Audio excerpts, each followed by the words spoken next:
Welcome back. Nice to see you. Hope you guys enjoyed your break.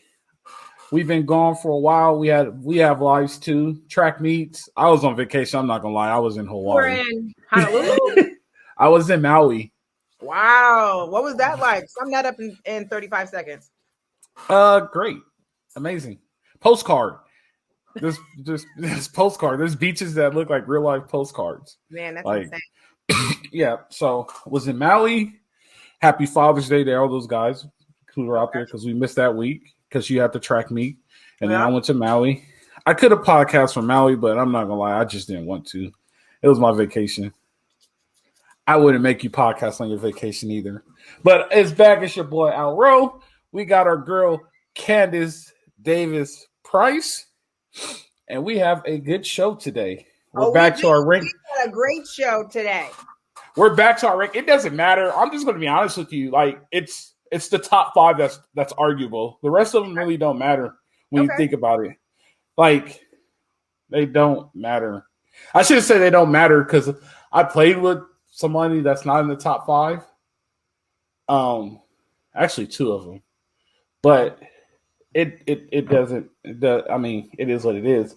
But as you said, we are going to the position of quarterback, and yeah, we're on quarterback. So we're wrapping up our rankings on positions. This is the final one. We saved the best position for last, unless you want to do kickers. Our next one after this will be Our next one after this is we're going to pretty much make a team.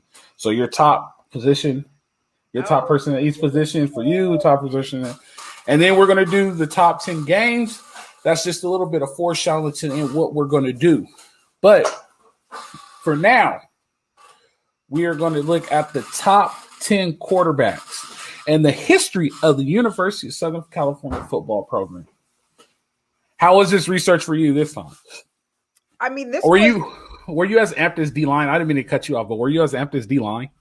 Nah, I mean, I appreciate the QB position, and I wasn't. But as I started making the list, and even like in the last few hours, I had a couple audibles because I was just like, okay, I missed a few, and then I get sentimental because I'm like, I got to make sure the guys I knew on there. So, I think 2 of the guys you know are in the top 10. I hope 2 of the guys are in the top 10. Yes. It's just depend where you put them in the top 10. But 2 of the guys you have on there should be in the top 10. Absolutely. All right. Of my top 10, 6 I know personally. 6? 6. No, that's not possible. 6. That's not possible. There's not 6 on there that you know. I give you 4. There should be 4 in your top 10 that you know. All right. 4. You have 2 too many. In my top 10? I mean, my top 5, I only know 2. Okay, that makes sense. But in your top 10, in your top 10, you should only have 4.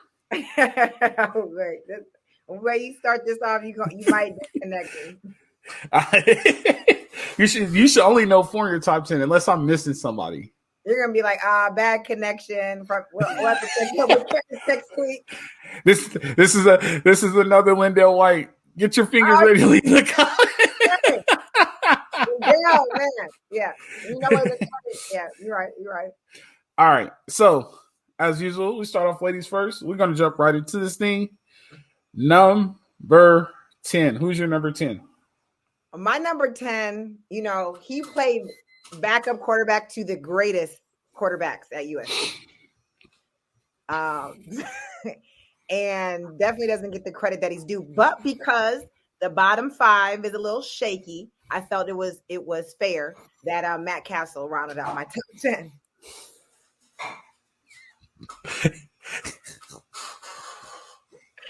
He's the greatest thing that never was everywhere. Would you agree? All right. So I play. Say it again. It broke up. You were breaking up. Say it one more time. What did you say? He's the greatest thing that never was? Everywhere he's been. The Patriots, Kansas City. He started USC. Though. He started for a little bit. He started for a little bit in the NFL.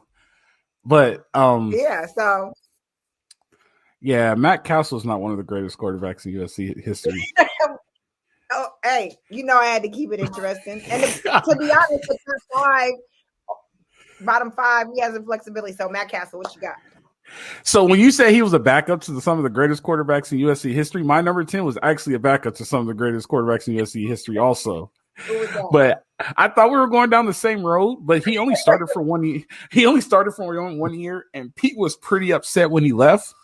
I know him from like high school career because I went to Poly, he went to Mission Viejo, and like we had a little rivalry at that time because we were actually like two of the top teams in Southern California.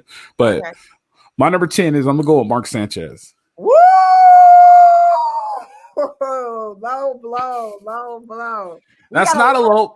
We got a lot of flexibility between 10 and 5, and you. It's not a low blow because when you look at it, he only played 12.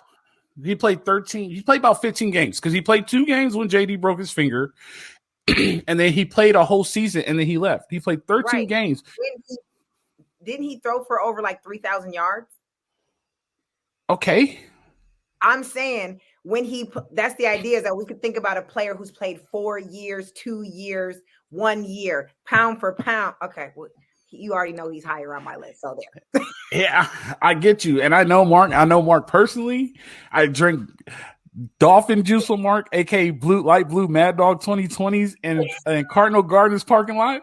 Mark is my guy. But there. Yes, it is still there. I just saw my son Cardinal Garden the other day when we went to the Dodger game. It's still there. They're actually renovating them. Oh, good. Long overdue. Okay, so I have Matt Castle. You have Mark Sanchez. Yeah. You want me to go with my number 9? Yeah, I'll go with my number 9. So my number 9 was also a backup to some of the great quarterbacks. He actually has the Rose Bowl record for most touchdown passes. Okay. He was a solid quarterback. He wasn't. He didn't. I'll put it like this: if he played anywhere else, he would be great. But because he played after Matt Leinart, the expectations were way too high for him, and I don't think it was fair for him. But he was actually solid. He made good plays. He was a good leader, but he wasn't a vocal leader. Kept to himself. He's from Louisiana. He graduated high school early to come in early. Okay. Shreveport. My number 9 is John David Booty. An MLB draftee, right? Or a draft pick. I didn't know about that one. You teach me something new. And then he had brothers that played in what you call it. But yeah. So I who you got? John David Booty. Okay. Yeah, my list is very interesting, that's for sure. My number 9, again, it gets interesting. I got Matt Barkley. That's not bad for number 9. That's not bad. I think that's a solid place for him. You'd say? Yeah. Okay.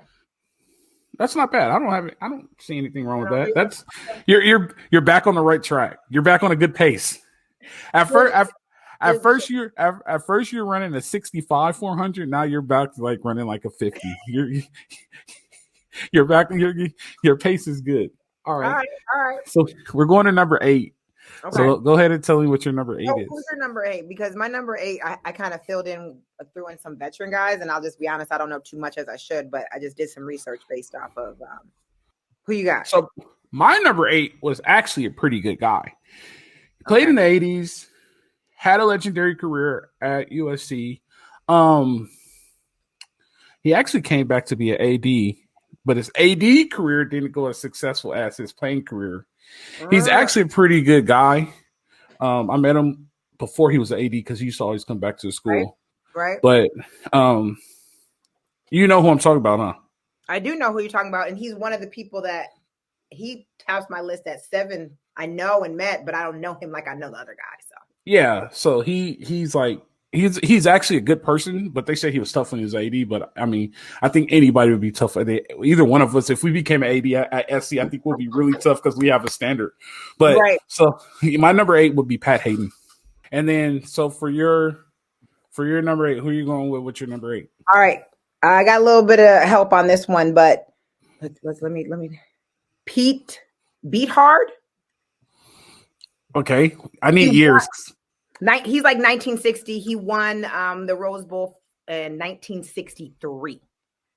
So I had to like dig, and Desmond gave me a little help on that one. He's like, you got to throw. I showed him my list. He's like, you got to throw some old school in there. So old school, Ray old school, like born 1942. Probably had 11. Not alive anymore. If he was in college in 1963, he's 81 years old. He is. He's still alive. Yep. We should get Pete on the show. Somebody get us in touch with Pete. Yeah. We want to talk to Pete Behar. Pick of the first round. Huh? NFL draft. First round. Oh, no. Overall. There you go. Yep. So I had to throw somebody, because people be on my head about, okay. So there we go. That's what I got. I don't know him, so. I don't know him either, but. All right. So it's on my number 8. Okay. So this is when you start to struggle because,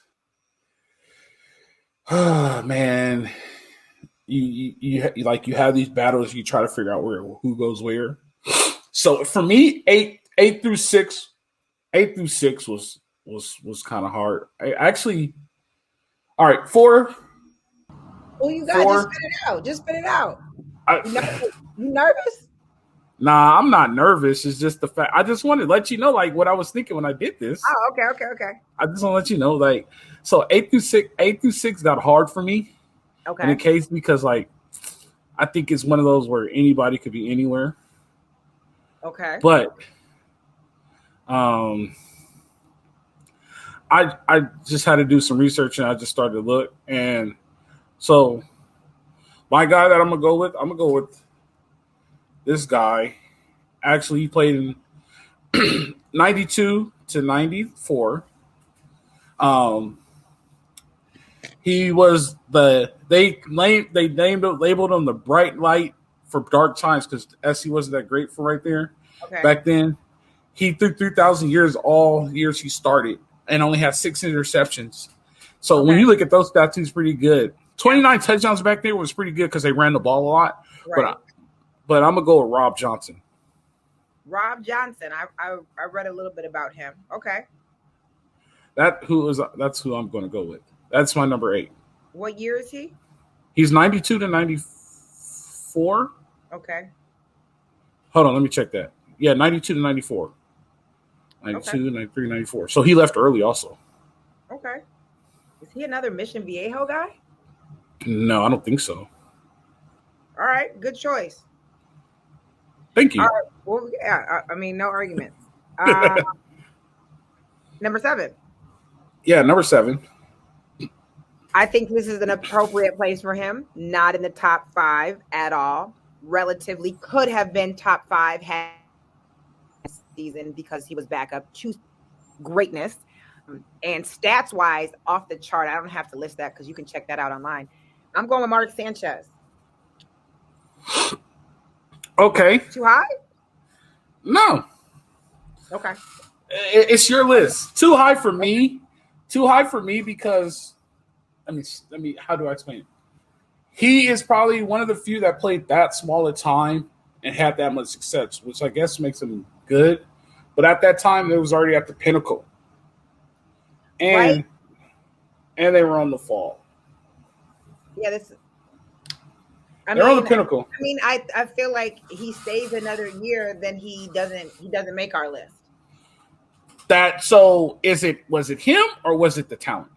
I think there's a combination. Like, just being 100%, seeing Mark and knowing him just as a player, as an athlete, as a peer, not some dynamic roll out the bed, like incredible quarterback. Let's just be fair, but groomed based off of the personnel around him to fit in that time and be great.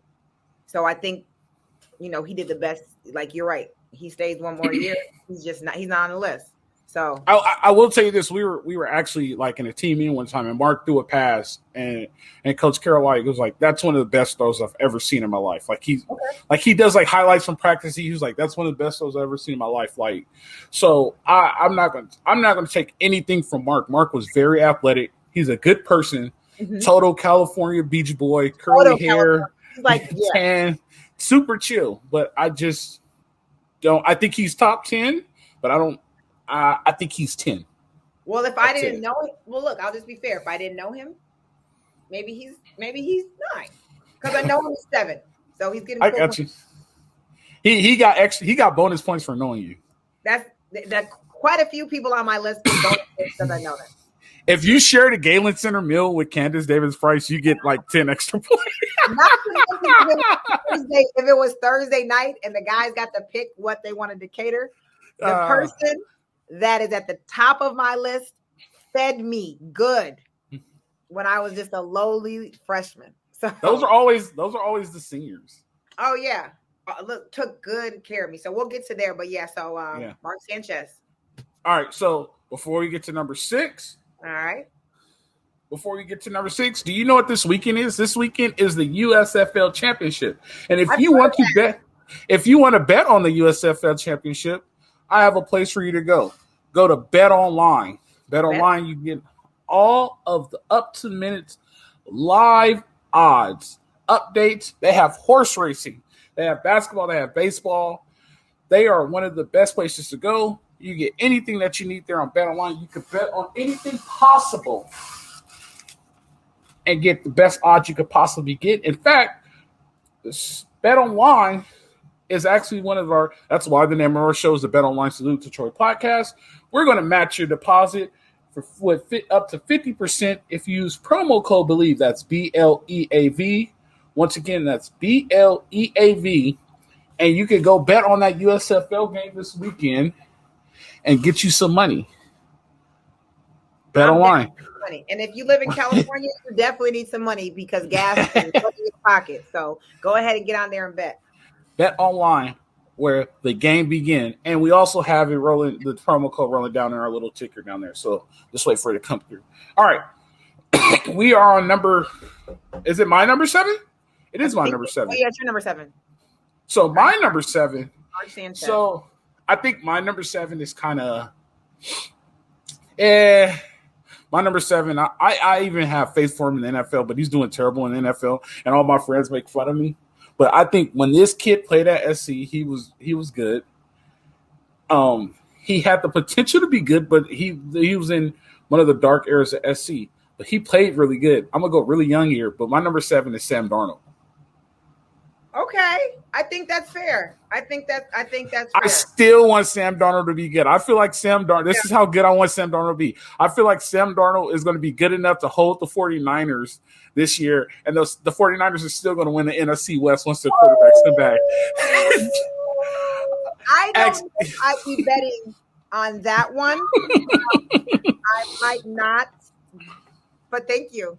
Thank you for that. Anybody that knows it, like, man, you have this thing for Sam Darnold. I'm like, because he was just so good in college, but I want him to be like so good in the pros because he's like, oh, he went to SC, like he's really good. Absolutely, but Sam, all you need to do is be good for half the season. Just be good for half the season. For the right part of the season, postseason. That's where you got to be good. Oh, he won't be playing postseason.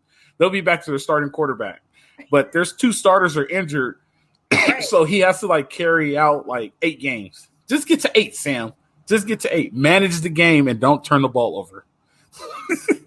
Manage the game. I like that. Yep.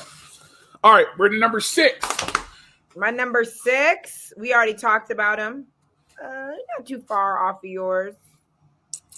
I'm gonna just read 5,700 yards. That seems like quite a bit. 52 touchdowns. Some of the best numbers at USC, and he is from the boot. That would be Louisiana. I got John David Booty. I got you. I mean, if John David Booty was at Oregon State, Cal, Stanford, Washington State, UCLA, Arizona State, because we played in the Pac-10 then.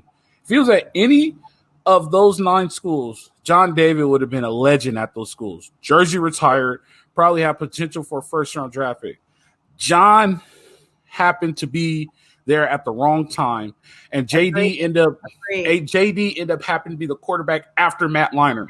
Same thing with Chauncey. Chauncey wasn't a bad running back. Chauncey was just the starting running back after Reggie Bush. Agreed. You know what I mean? And so like expectations were high for fans. Only thing is we were still winning. We were still winning. We were still winning the Rose Bowl. So we're still selling it out. But JD was not a bad quarterback. No, He just wasn't Matt Leinart. No, and I agree 100%. Obviously, injuries, had he not had injuries, and those are the things that it's tough when you're talking about players. Had this not happened, had these situations, but unfortunately, those are all factors into deciding what separates, when you're doing a top 10 list. But he never seriously got injured. He broke his finger, and then he was out for one game. He was out for 2 games. Mark played those 2 games. He lost one, won one, and then he came back. You know what I mean? But he played like his whole junior year. He played his whole 20-3 record, including 2 Rose Bowl victories.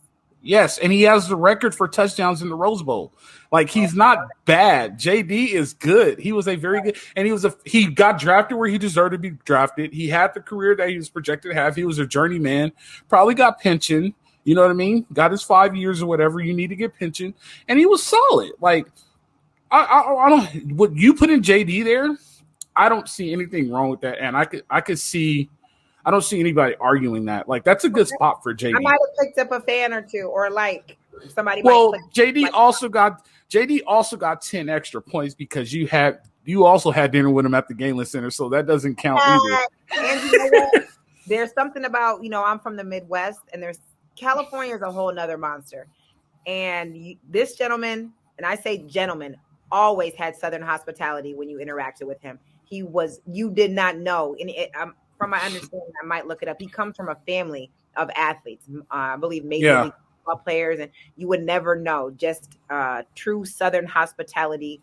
Didn't have that LA flash, that swag, but still got the job done on the field. So, he was very introverted. Mm-hmm. He was a leader by example, not by vocal, and like he was never at Leonardo's. He was never at the 2-9. He was never at the 9-0. Like, you never saw him out. And like the only time I've ever seen him be humans was one time we was on the bus and like this girl walked past. He was like, "That was my wife right there." And somebody was like, "How do you know?" He's like, "I don't know. She was just very attractive. That might be my wife one day." Yeah. No, and obviously knowing me and my top 10 list, those characteristics, hit heavy. It's not always about stats. Right. So yeah. All right. We are on to number 6. So that's your number 6. That was my number 6, right? Who's your number 7? Mark. No, John David was your number. Oh, okay. So yeah, it's my number. Yeah, okay. You really like my number 6. You wanted that 6 to be yours, so you knew that you could drop him low because I'm gonna put him high. So that's why you was going on and on. No. My number 6 is the voice of USC football. I actually played with his son, and you know his son. Yeah. His son was a backup quarterback at USC. He was a walk-on, though. Okay. And you didn't know that, huh? No. Who's this? Yeah, he's the voice of USC. If you listen to USC radio on the weekend, he announces the game. He was actually very, very good. He played in I want to get the number right. I don't know if it was early 70s or it was late 70s. And he played in the late 70s. Okay. But he's very good. Legend. He's actually on the wall. He's on the All-American wall. Paul McDonald is my number 6. Okay. He was like, "Where are you going?" Paul McDonald. Yeah, Paul McDonald was good. I didn't know. Okay, yeah, for sure. Yeah. Absolutely. And you know his son, right? His son was there when we were there. No. Yes. He was a backup quarterback. What? Yep. I guess I was at the 2-9 and he wasn't. Let me stop. Hold on. And I feel bad because I played with this dude, but I can't remember his son's name.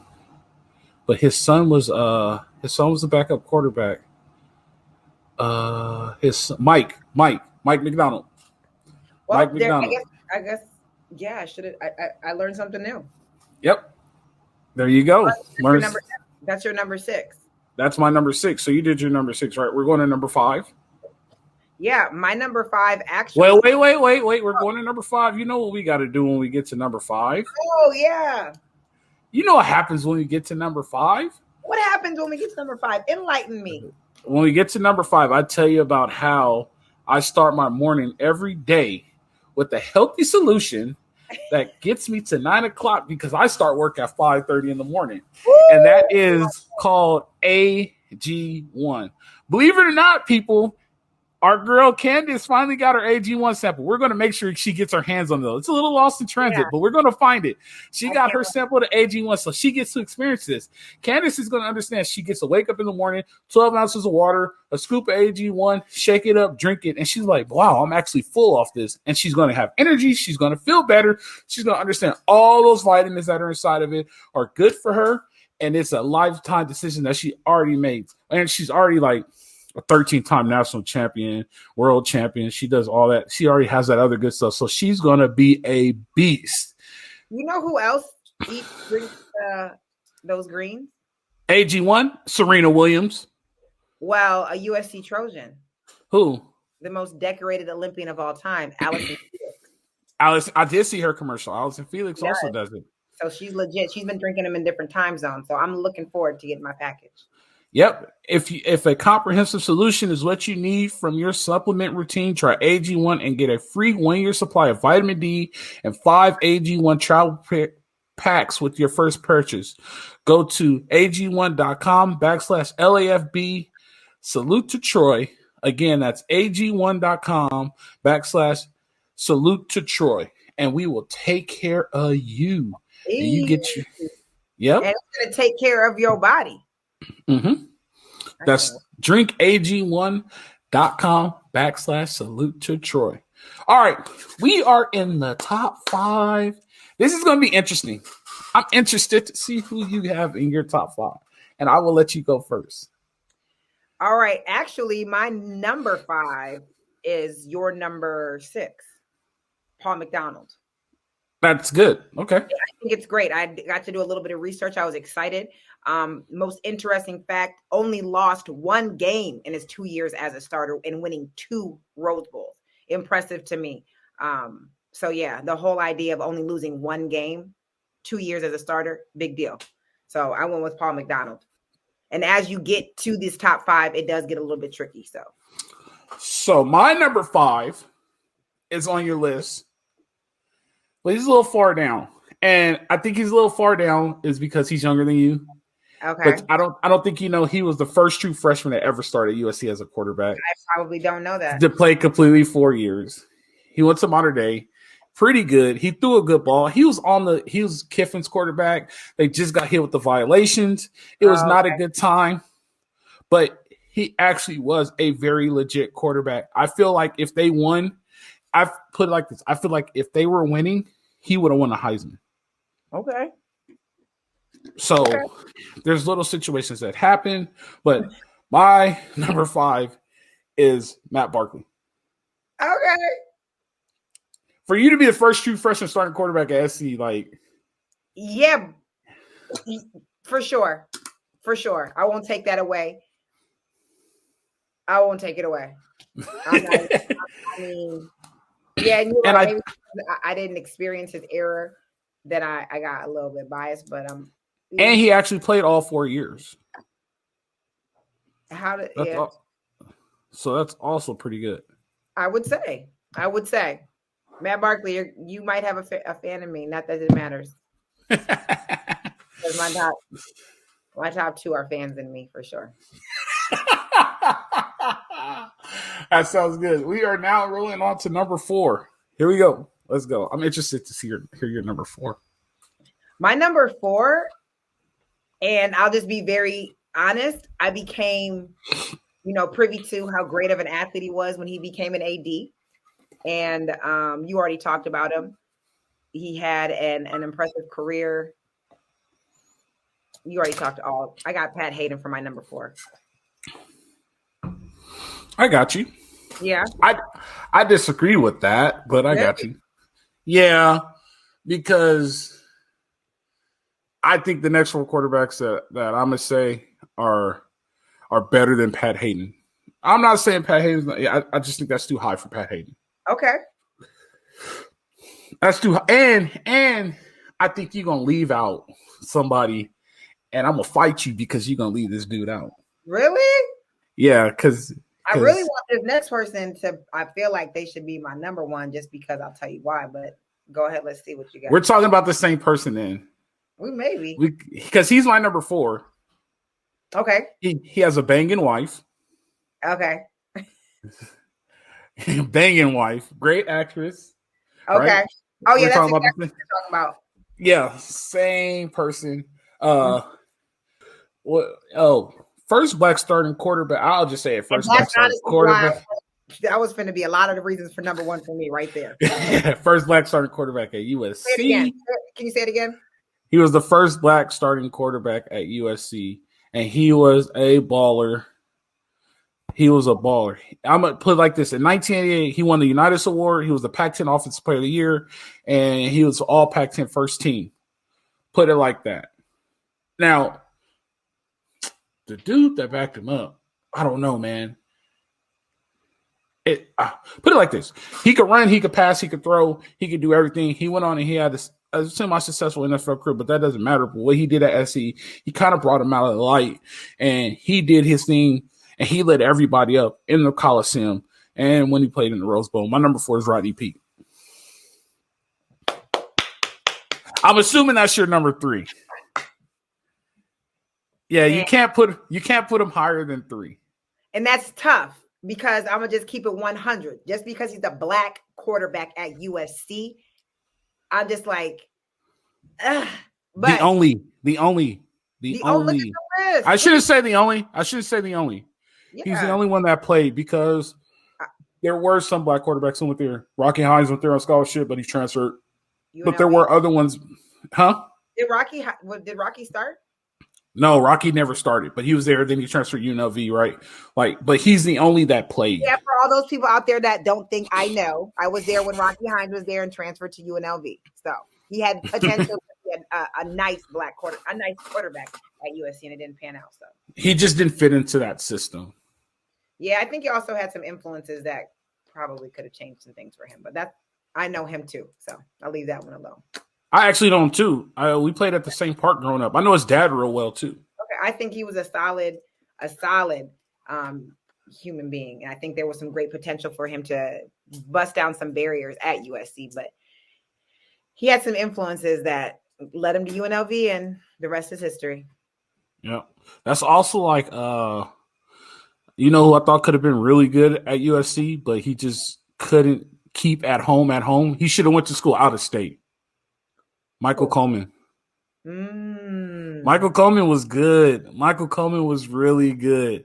Michael Coleman, I'm going to go ahead and say this. Michael Coleman was a better Lindale. He was faster. He moved better. Michael Coleman was good. All right, but he just getting carried away. No, I'm just saying. I'm just hearing me out. He just couldn't get other stuff together for him to be able to get on the field for the coaches to trust him. Mm-hmm. But Michael Coleman was really good. That's neither here nor there. All right. It's disappointing though because Michael Coleman was good, man. I wanted to see Michael Coleman succeed. He was like one of the first people that ever was like, "Hey, man, you want to come over and kick it?" And he was really good. He was a good person. He just couldn't bro, we're here now. Let's leave that there. But it is what it is. We are on number 3. Mm-hmm. So I'm gonna go with my number 3. Okay. And I don't know if you know the background story to my number 3. Tell me. So my number 3 came in after Rodney Peete left. Okay. His dad never let him play it outside. His dad didn't let him do this, didn't let him do that. He never had a Big Mac until he went to USC. This dude is by far, you hear, about OJ going to jail and all this. This dude's been to jail a lot of times. He got introduced to things at USC that he was shielded from when he was in high school, so he never knew how to say no. Okay. Because he was never exposed to it. When he got to SC, you're around rich people, and rich people do rich things. Oh, you're not around rich people. You're around wealthy people. Wealthy people who are heirs to companies that all of us, So he got exposed to some things that he was not ready for because he's never really been in the real world. On the field, monster, incredible. He was a beast. He was very, very good. My number 3, and people might not agree with me, and I don't care. It's Todd Marinovich. Oh wow! Go back and look up Todd Marinovich. Oh, I did, and he was in my top 10. And you made an audible. I made an audible, switched him out. I had to put Matt Castle on. You didn't have to put Matt Castle on. You were just being nice. I mean, I was, but I mean, we could go back. All right, so your number 10 is Todd Marinovich. That's not a bad number 10. He's the top 10. My number 8 could have been him. I had someone that was suggested to me. I'm just keeping 100 to try and fill. So yeah, okay. So that's your number 3. Rodney Peete and Todd Marinovich could be 3-4 any day. Like they were like back to back.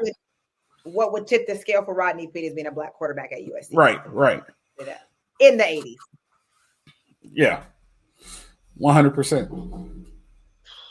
All right, so my number 3. Rodney Peete.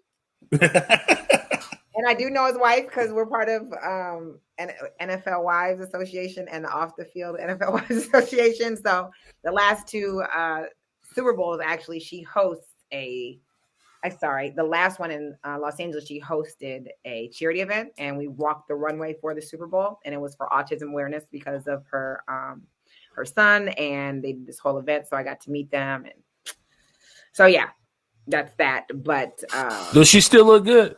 Yes, she does. She used to be on Hanging with Mr. Cooper. I was like, that was annoying, wasn't it? I was like, dang, Holly, that anymore. Dang, Holly, let me see if she still look. I'm gonna look it up. She does. Stand up guy, Rodney. You already said all the great things about him. I think that 3 is a great place for him. You know, it's tough not ever winning a Heisman or even a national championship, and he was never going to win a Heisman. I mean, what I'm saying is he's within company of people that have won. Yeah. It's tough to, but I think that's a healthy spot for him. So. Rodney Damn, Holly does still look. I'm sorry, I didn't mean to cut you. I just looked up Holly Robinson. You know, they say that black don't crack. Well, we won't. They don't. It doesn't. Dang, Holly. Okay, I should have went with you. I was like, dang, I won't. Never mind. I'm about to go down the road. I'm about to say I would love to be in a room with Vanessa, Holly, Regina, Stacy, just all them old ones I used to watch when I was a kid. Like, man, I ain't even got it. I just want to sit here and have lunch with y'all. Like, I don't need this. Is enough for me. I could die tomorrow. Rodney Peete is your number 3. All right. We're getting in the top 2. So can I ask you a question? Can I just we're in the top 2. Can I ask you a question? Yes. Well, who's number 1, 11 or 3? You're not gonna tell me? I mean, that's a great question. How you posed that? That was good. That was good. My number 1. No, don't skip the 2. Don't skip the 2. I figured if I told you not what number 1 is, then you could be able to guess what number 2 was. All right, go ahead and do it that way. Who? Just give the number. Just give the number. Is number 11. Okay. Oh, we're gonna have a conversation about this. We are going to have a conversation about it. Okay, I'm down for this conversation. All right, so tell us why Carson is your number 2 and Matt is your number 1. Had Carson Palmer paid for another school, he would be regarded as the greatest quarterback probably ever. Unfortunately, he only got a little bit of Pete Carroll juice, and I think he is incredible. And he laid the blueprint for number 11, hands down. But number 11, like, I mean, what is there? Could you say that number 11 benefited from what number 3 has started? Absolutely. I said he laid that blueprint. He laid the blueprint, and it's like there was a bit of some coattails. Do you think number 11? It's kind of like when I walk into USC and I used to have to make my own muscle milk with the blender off the top.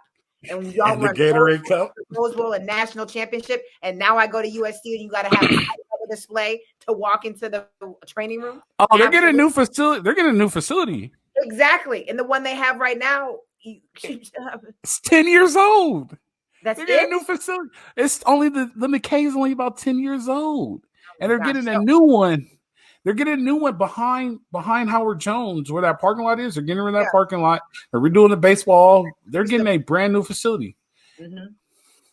But he's elite, hands down. He set the blueprint for your Lionhearts, your Booties, your Sanchez's, your Barkley. He set that. Your Future, your Caleb. He set that. And had Matt Leinart not went to USC, Carson Palmer would be number 1, but he's number 2. And I think, honestly, given his personality and his humbleness and the noble spirit he has, he's okay with number 2. That's that. So why is Matt number 1? Why is Matt number 1? Yeah, why is Matt number 1? I believe he's like the most winningest quarterback at USC. I don't think there was one award he didn't win. 10,000 yards. Like, we could take 2 of our quarterbacks that are on the bottom 5 and combine them, and they don't have his stats, right? Not to mention you got 10,000 yards and you have Reggie Bush. So how you got yards and you still, it's not like we had no run game, right? All right. You also have Mike Williams and Dwayne Jarrett and Steve Smith and Kerry Colbert. Bomb.com. Mike Williams and Kerry Colbert. Oh, Steve. Awesome sauce. So Matt Leinart and Carson Palmer have won all the same awards. 99 touchdowns. 99 touchdowns. And this is and you made a great point. The amount of talent, spectacular. Mike Williams, Kerry Colbert, Steve Smith, Reggie Bush, Lendale White. The amount of talent he had, and he still put these numbers up. So typically, like, oh, well, they had a great one game, so he didn't have to throw. So no, the guy 10,000. What? Okay.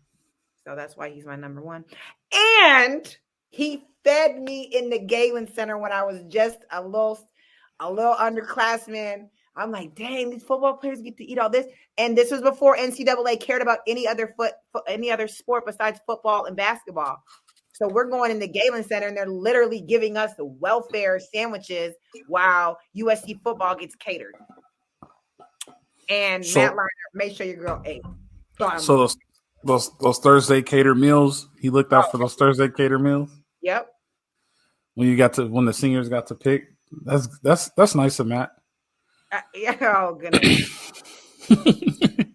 So I hope. You hope what? I hope that you didn't choose the dark side. So I have number 3 at number 1 and number 11 at number 2. Excuse me? I have number 3 at number 1. Kind of mumbled it. I have number 3 at number 1 and number 11 at number 2. Don't look at me like that. And I'll tell you why. Okay. And this is an argument that could go on for ages. Who's better, Matt or Carson? Okay. Who's better, Matt or Carson, right? It's similar to your Kobe or Jordan. There's no Kobe. Right. There's no Kobe without Michael Jordan.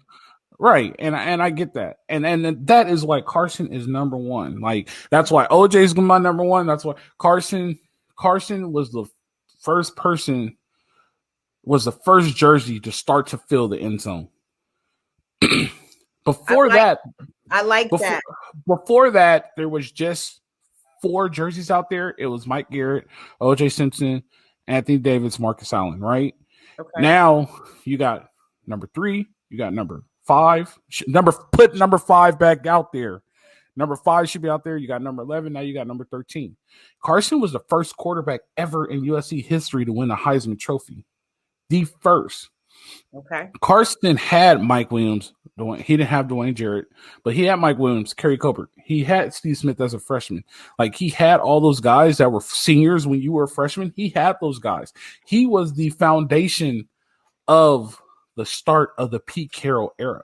Okay. At the most important position to ever hold the football. And he bought in and was able to do it. And when he got when he bought in and finally everything was complete, they win the Orange Bowl MVP, Heisman Trophy winner, 11-2, and the rest is history. Put it like this: if Mike McDonald's the quarterback, then I don't think Pete Carroll ever gets to be where he is. Quarterback is the most important position. They legit touch the ball every single play. I agree. The defense starts up the. I mean, sorry. Football starts at the middle for offense and defense. You have to have a legit interior D line. You have to have good linebackers. You have to have a good safety. You have to have a good center, a good quarterback. Like, I think Carson just set the standard for what a USC quarterback. Put it like this. Here you go. Here, watch this. Don't get me wrong. Matt was great, and Matt, what you say? Phenomenal. Matt was played for one of the best teams. Played for one of the best teams in the history of USC. And I'm not going to take every single list that we have named. There's been teammates of Matt's on one of the lists. Every last one of the lists we have named, there's been teammates of Matt. And I'm not taking anything from Matt. But all I'm saying is Ken Dorsey won a national championship in Miami with another very good team. That's all I'm saying. Carson did not have what Matt had, and he won a Heisman. Okay. He had the very beginning. It's like if I give you 2 leaves of a plant that grows fruit, and you end up eating the same amount of fruit as if I gave somebody a tree. That's all I'm saying. I'm not taking anything away from Matt. I don't think you are. But Carson set the standard. He is the one. When did USC become? They always been a quarterback school, but when has it become? If I'm a quarterback at USC, it's Heisman or bust, and that started with Carson. And I bet you if you ask Matt, he puts Carson above himself. Absolutely, but that's why I'm here, because everything that you just said, he laid the foundation, and that only solidifies why he's number 2. Because in order for Matt Leinart to be number 1, when I pull up some stats, when you're like, yeah, they identically have a lot of the same accolades. But when you say 72 touchdowns for Carson Palmer, and then you say 99. So if we were like, oh, Carson had 72, Matt Leinart had 75, it's tight.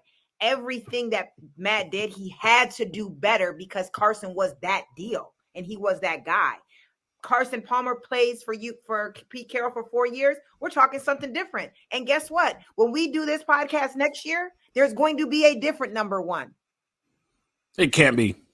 No way. Well, okay, I won't say there's going to be a different number 1, but your top 3 is going to look a little bit different than it does now, just in the next year. And the next year, right, the top 3 is going to look a little bit different. Maybe. I'm not that good at math, but we're talking about almost.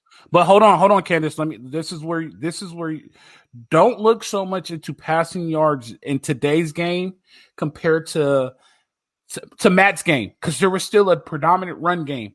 Lincoln doesn't really run the ball that a lot, so passing yards are a little bit inflated now because it's a passing game. So, but I'll put it like this: if number 13 wins another Heisman, he's the greatest quarterback in USC history. This is going to be very unpopular, and Caleb, I don't know you. I'm gonna just say that, and people could say a lot of my choices or the players I pick based off the characteristics and how I know them. So maybe if I get to know him, but I don't see him as spectacular. I don't know if I need to see more. And you're right. You need to see more. I need to see more. Like I sat at a USC and maybe again, my mind is jaded. I sat at a USC game and I was just kind of like, oh, this is nice. And don't get me wrong. It's the Caleb show. But like you said, what Matt Leinart and what Carson Palmer had around them and still shined, like, let's just be real. USC's football team is going to be phenomenal for what they picked up in this, the era of transfer portal. Right. So Caleb did that with Todd Helton recruits. Year 1, Well, Caleb I'm just doing saying, that? like his QB stats are great because he's a QB and he's executing that position. So I'm not taking that away. But for him to have, we're talking about Matt Leinart. We're talking about at that time USC was drafting like the top 3 and 4 rounds were all USC, Notre Dame guys. USC hasn't been putting up any draft prospects like that, and it's been a drought. Fair to say?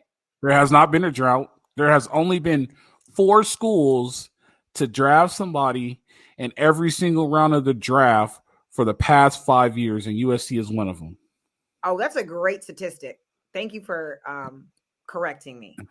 Yeah, there has not been a drought. There's also been a high school out there that has also drafted somebody. That's drafted somebody every year in the draft. That's Long Beach Poly High School. So, yeah.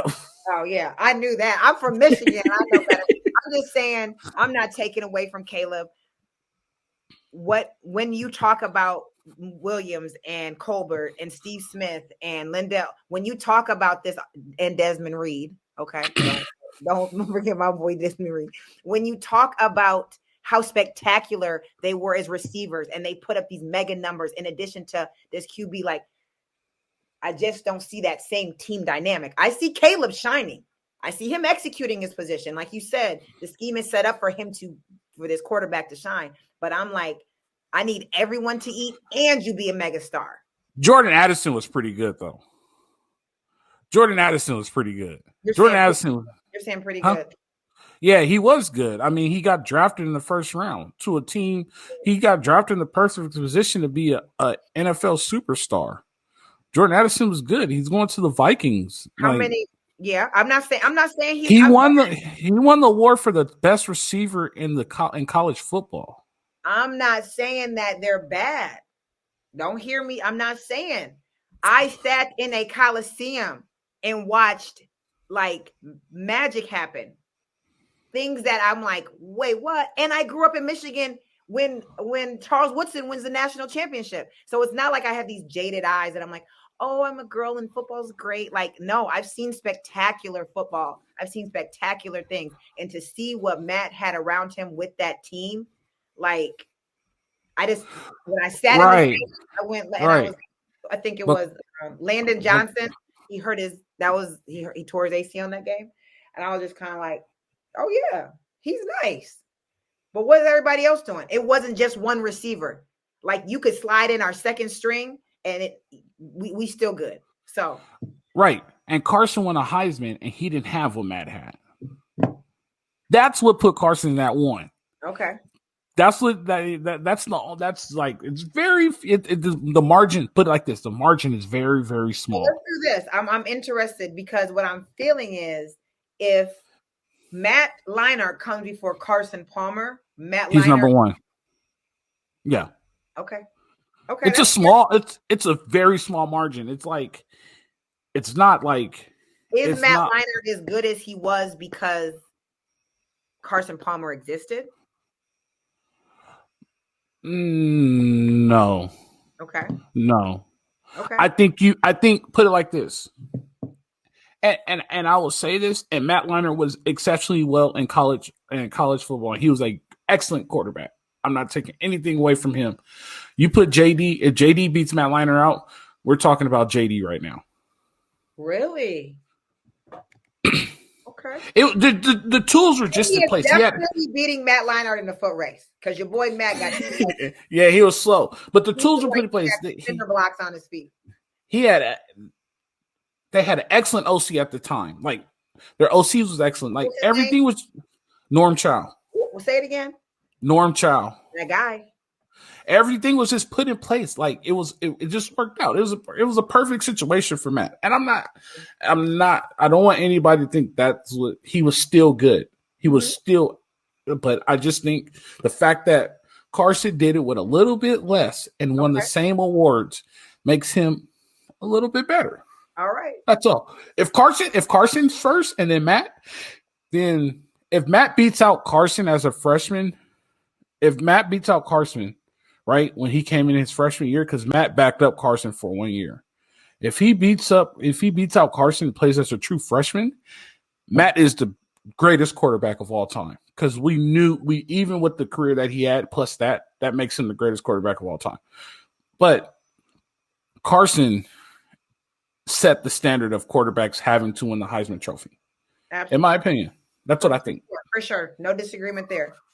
And I will say, not that it has too much of a factor, but when you look at Carson, just there's a humility about him that he's not a flash guy. He's a true team player, solid leadership.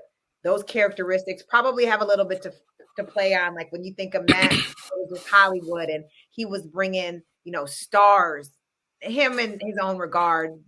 I mean, it was just this electrifying, contagious superstar environment that Matt brought that Carson just didn't have. And that's just what they call an X factor.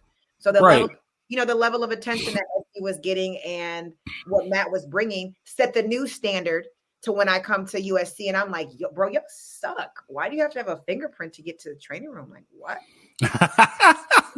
Does it really make you that mad that we were pretty much in a dungeon working out? Now they get all this new state-of-the-art stuff. You might as well have sent us to like Max 5 prison in Chino Hills.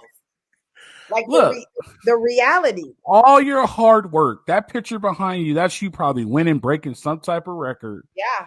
You doing that. You doing that is the reason why they have all this stuff now. Like, I love it. They deserve it. Like we're just a little ahead of our time. Like I'm happy they doing that. What we need to do is my job needs to build that new stadium though. So who do I need to talk to at SC so I can get that new? You said what? I need to talk to Jessica so we can get that built, and I will be on that project. You can put your whole government name out there, but Jessica will make it happen. You got the plugs. Yeah. So yeah, I would and honestly, like when I look back at it, Matt and Reggie, I would season. Excuse me, sorry. Go ahead, you got it. Cut that, Ryan. You might have to cut that out. That one right there. I got to send it to you. I got this. I have this candid. You showed it to me. Is that when you were at somewhere and they both saw you? And you took a picture with them in Michigan? News, yeah. It was the big noon, and they were in Michigan at the high school, right? Yep. Yeah, you showed it to me. I got this interview with Matt, and he talks about how he actually was going to go to Michigan, and he came, and he just had this really candid conversation, and it was really nice to hear him talk about me, how I didn't see myself. And I was like, I just always was like, man, and it was never Matt Leinart, this football player. He was always just like a good leader. He was a good peer. He gave sound advice for everything that this was trying to happen. I'm fortunate to have been around that. So when I see Matt, it's like he definitely was challenging. He was setting a standard. Reggie was the same. There were these conversations that when I look back that we were having was like, no one was thinking about being, Super Bowl MVPs. We was literally just trying to eat. They wasn't, you feel me? Was nobody feed. We was trying to eat off whatever they were dropping off for Reggie Bush. And this is the standard they also set too, and people don't realize it. Football won the first national championship at that time, right? They won the first one.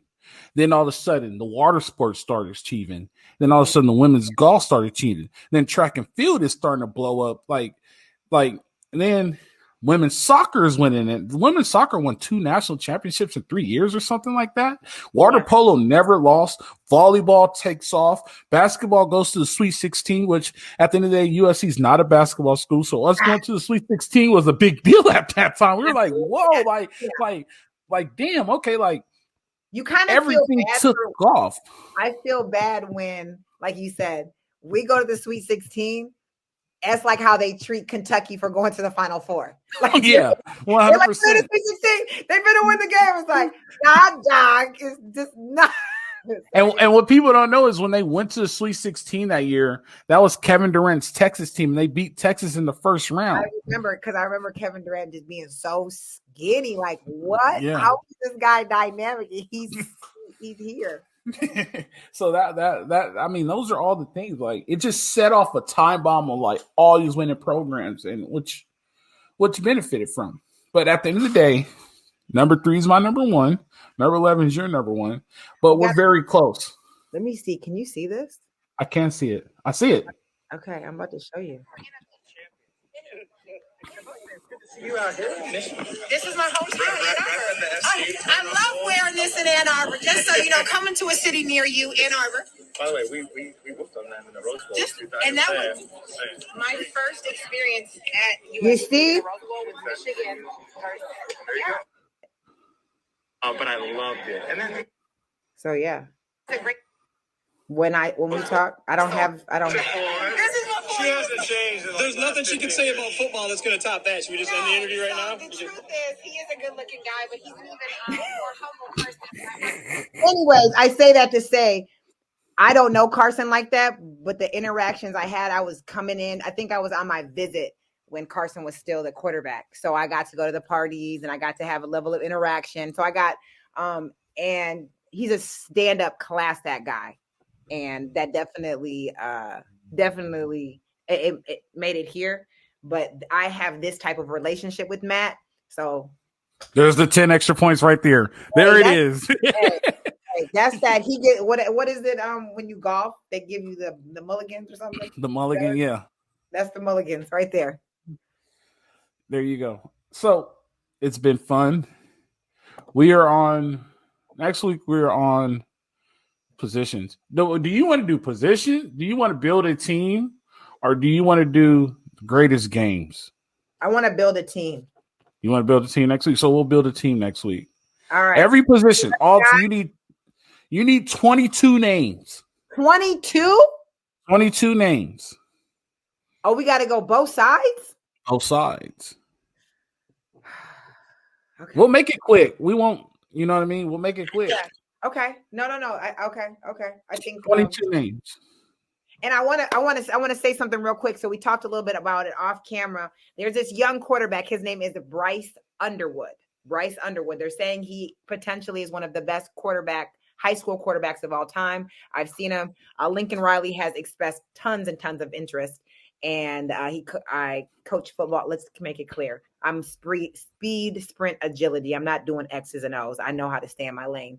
And I've seen this kid throw. And sounds like he took a trip to Southern California a few weeks ago. So Bryce Underwood shakes up our list. Let's get that the NIL money ready. So we can get. Hey, when I tell you, I seen the boy throw the ball from the parking lot to the field. I was like, boy, what? We also just got a big commitment. We got the number 2 receiver in California going to SC, Ryan Pelham. Okay. He just committed, so that's big news. He'll be a senior this year, so he'll be checking. Yeah, he's a California guy. He'll be in Troy Hall in the summer for summer bridge, taking what is it called? EDP? EDPT? EDPT. Don't bring that up. Alfred, they might repossess our degrees, okay? Don't do it. That EDPT. You gotta be only Trojans know about the EDPT in the big yellow book. Hey, USC was definitely stretching. And shout out to everybody in SAAS, every counselor, Maggie, making sure we all stayed eligible. Shout out to keeping those football guys. Man, they said I needed a tutor for EDPT. I was like, for what? I know how to talk to people. We gonna practice our conversations and our note taking. Oh man, God. Hey, if you went to SC, you took EDPT, please give us a like. You gotta give us a like for EDPT. Everybody at SC went and had EDPT. Every single last spreadsheet. That brings back the greatest memories. Oh man. Hey, that's a good one to leave it on. It's always been good. Our girl Candice Davis Price blessed us once again. Fuller energy, gave us all we could. It's been good. This has been the Bet Online Salute to Troy podcast. As always, live free, fight on.